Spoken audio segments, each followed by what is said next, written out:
So Batman killed Joker. Honestly, it's about time. Hi guys, my name is Maria Park and this is Approach the Nerd. In this episode, I am combining reviews for episode 16, Into the Looking Glass, and episode 17, The Narrow Escape, Batwoman season 1. I'm doing this because I am behind. Like I literally just checked out these episodes. So yeah, I'm doing this because episode 18 premieres tonight. So I want to try and catch up before that one comes out and have to do that review. So let's talk about Batwoman. Episode 16 basically centers around two different stories. Technically a tiny bit of a third story. So we'll go from the least amount of time up.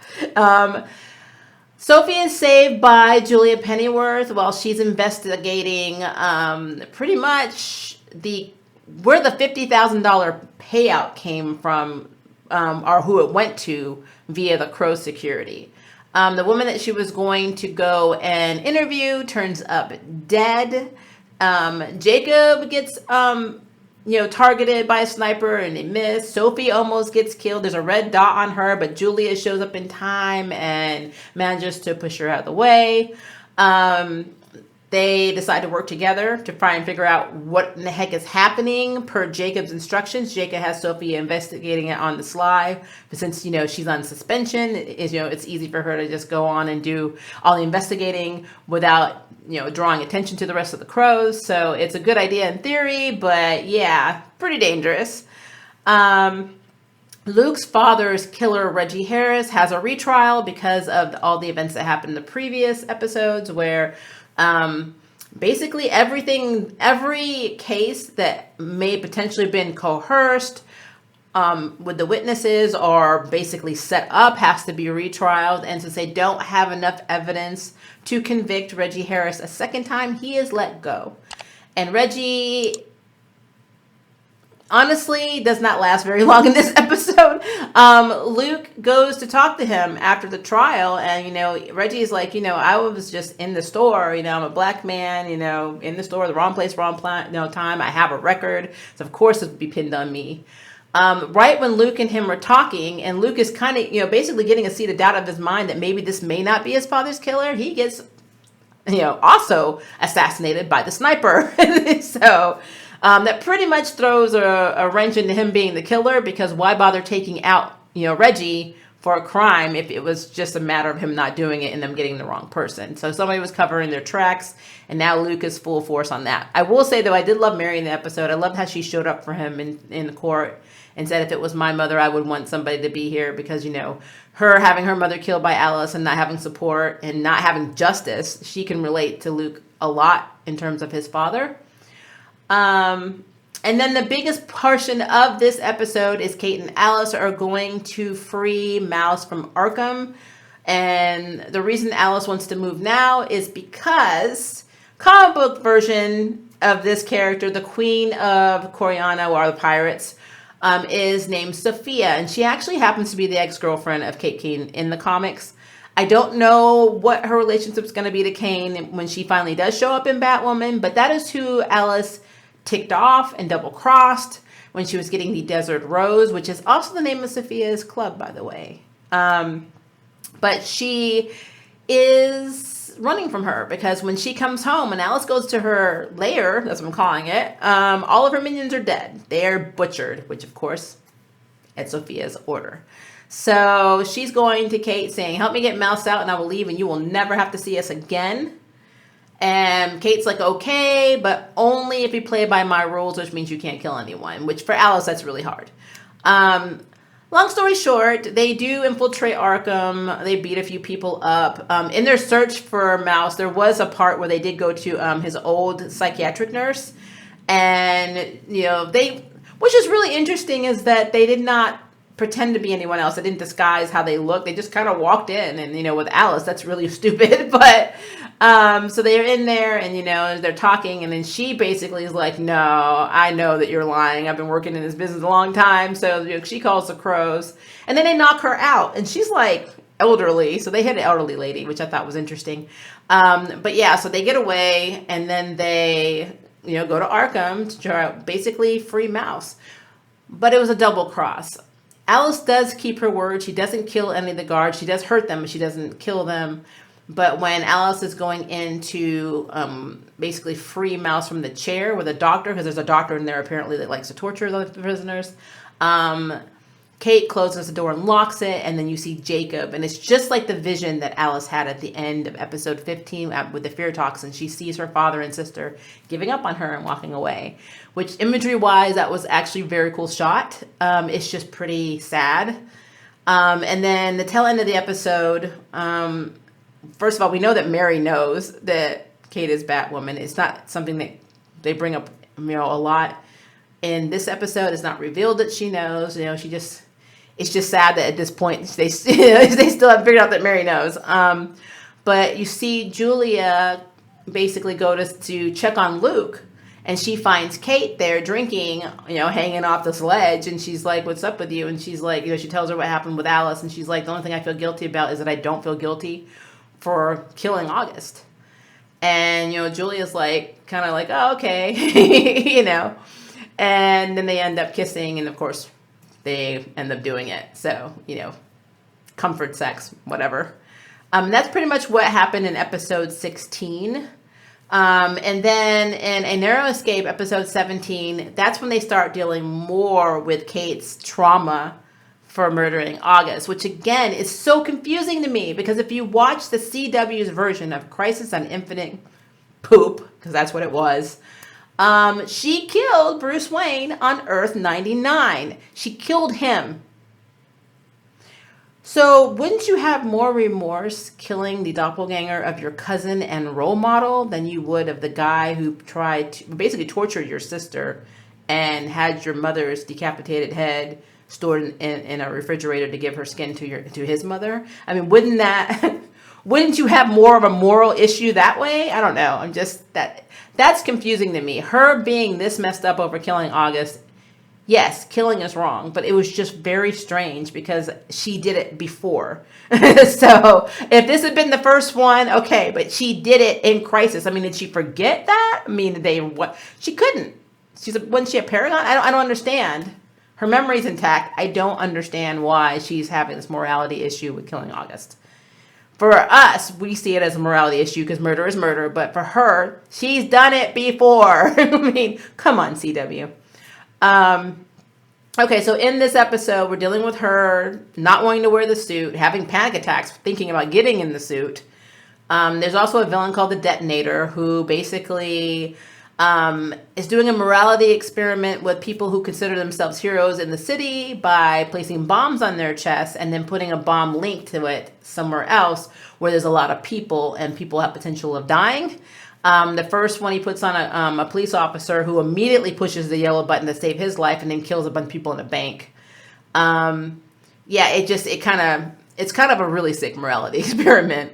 So they're trying to figure out who that is. They know that the detonator has not been active in 7 years. So basically during Batman's timeline.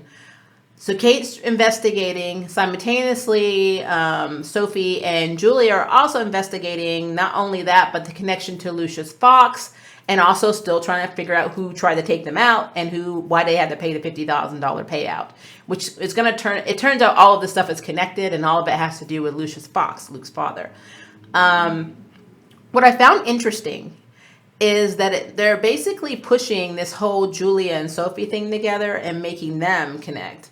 So it seems like there's going to be also another love triangle in a CW show. No. But they're basically, the way Sophie was looking at Julia and the fact that Julia is now going to be co-running a team with the Crows with Sophie. Yeah, this is going to be an interesting thing. I like Julia Pennyworth. A lot of people have a lot of issues with her being white because Julia Pennyworth in the comics is biracial like me. I don't care about that. I really don't. As a biracial, I'm used to not having representation anywhere. I'm actually used to being accused of trying to steal parts from other people. Like people think that I'm Hispanic all the time. So if I were to try and play a Hispanic character and they find out I'm actually not Hispanic because I'm not, that is a whole other rant and conversation. So, I mean, I try to stay away from these arguments because you're never going to win. But, Julia in general she's a likable character to me. I just think that she's put in place for a romance perspective. That's her storyline, and not because she's a talented super spy, super agent. And that's kind of sad to me. But that's what the CW does. They have placement characters that are really cool, and then they just get rid of them. So I wouldn't be surprised if she gets killed or like shipped off somewhere. I don't know. When Kate and Sophie get back together, which will inevitably happen. But yeah, so she's joining the team. Luke basically discovers that his dad was keeping a journal, and this journal has a lot of little dirty secrets about people that basically they didn't want to get out. And so Miguel, who is the head of Crow's security, turns out to be the detonator and also the person that killed Lucius Fox. And he wasn't actually, according to him, he was not supposed to kill Lucius. Lucius rushed him because he threatened Luke's life. And that is why his father's dead. So like, what made me upset about that is Luke's like pulling a gun on him, and he's like, of course you killed my dad. What the heck? And trying to fight the urge to really shoot this man. And learning that not only did your father die, by somebody else, somebody else was in prison that you hated for so long, and it was the wrong guy, but he died. And he not only died in a very violent way, but he died because of you in a way. That is a really messed up thing for Miguel to say to Luke in that moment. But Luke did not shoot him, and I was very proud of him. But yeah, so Miguel was the person that was hired to basically get the journal from Lucius and keep Lucius, I guess, quiet. So that was another revelation. Mary basically just blurted out to Kate that she knows she's Batwoman. And I thought it was pretty cool how she did it. I mean, with the bomb going off in her clinic. And her, basically saving a woman dressed like Batwoman, and then, basically giving her the speech of, why aren't you out there? You taught me how to drive. She went through all the stuff that happened when they were younger, and the city needs Batwoman, basically. So it's Mary that actually gets her to get off her butt and go do it, which I thought was really cool, because Mary, in the beginning of this episode, was like, I'd be the last person Batwoman would ever confide in. I thought it was cute at the end where Luke's still trying to pretend like it's not true, even though Mary's like, you're these are really lame excuses. Like, yeah, you're still talking. And so, Kate's resigned to the fact that Mary knows. It's just, there's no point in hiding it anymore. So, I thought that was pretty interesting. But the biggest revelation for me was that Batman killed Joker. Now, I have argued I'm 43, so I'm going to say since I was like 13 years old, I've argued with friends that Batman should have taken that clown out a long time ago. But, there's always the morality thing. If I take out the darkness, I become the darkness, yada, yada, yada. The man, it's a clown. He's a strategic genius, and he has no problem slitting 5-year-olds' throats on national television. That happened in a comic, and also happened in one of the animated features. You should check it out. So every time that this clown gets out of Arkham, which seems to be on a rotating schedule because that is the worst secured prison on the planet, people don't stay in Arkham. I feel like all of those deaths, in a way, are on Batman. Even though I don't believe in murder, I mean, this guy, every time Batman puts him in jail, knowing he's going to get back out and kill all of these people, he's also partly responsible. So I'm not saying he needed to kill him. I'm saying he needed to put him somewhere in space, in like a prison that he can't possibly get out of, that nobody knows, maybe another dimension. I mean, it's the multiverse. I don't understand. Like, I don't get it. But putting him in the same cell, in the same prison that he just breaks out of weekly, it doesn't make any sense. So him taking him out is completely logical to me. I'm okay with that. Luke knew. Luke literally said there's a reason you don't see Joker or hear about Joker anymore. Because Batman killed his butt. Everyone's like, you know what? I'm tired of this. I put you in row B. You keep getting out of row B. Off with your head. I guess, though, if you look at it from a morality standpoint, they basically gave Kate an out. They're like, Batman killed Joker, so yeah, killing August is fine. Like, that is messed up. I mean, I don't know if there's really an easy way to write murder in the CW world. Like, because, yeah, Arrow came in strong, killing people left and right when he premiered. And then he wouldn't kill people. Then he would kind of kill people. And his speeches on killing and not killing were flipping hilarious because they changed. There's actually a parody on YouTube you can look up just about that. Arrow talking about how he is the only one that can do it sometimes, But overall, they try not to have their heroes kill people. But, you know, Batman has always been a darker villain. That's why he's called the Dark Knight. His universe, Gotham's always been darker than Metropolis and National City and Star City. So, like, nothing shocks me in that universe. So having him take some villains out, Punisher style, I mean, is what it is. You know, shouldn't be doing it. But that's just me. So Kate getting that out, I mean, it does kind of fall into the comic tropes because she's killed people in the comics plenty of times. You know, so they're really staying true to character, but her panic attacks and stuff over that, when she didn't really have much of him after a crisis, is still strange to me. But yeah. But that pretty much is 16 and 17 in a nutshell. If I forgot something, please let me know. I mean, it's hard doing back-to-back reviews, but I wanted to make sure I got this out before 18. And I would love to know what you guys thought about this, you know, both of these episodes. Leave me a comment below and let me know. And if you would like to sign up for jury duty, hit the subscribe button. If you'd like to know who's next on the Nerd Bell, hit the notification bell. Until next time, I can't wait for you to approach the nerd. Bye, guys. Thank you for watching my video. I really appreciate it, but hey, the party doesn't have to stop now. Click on one of these videos and keep it going.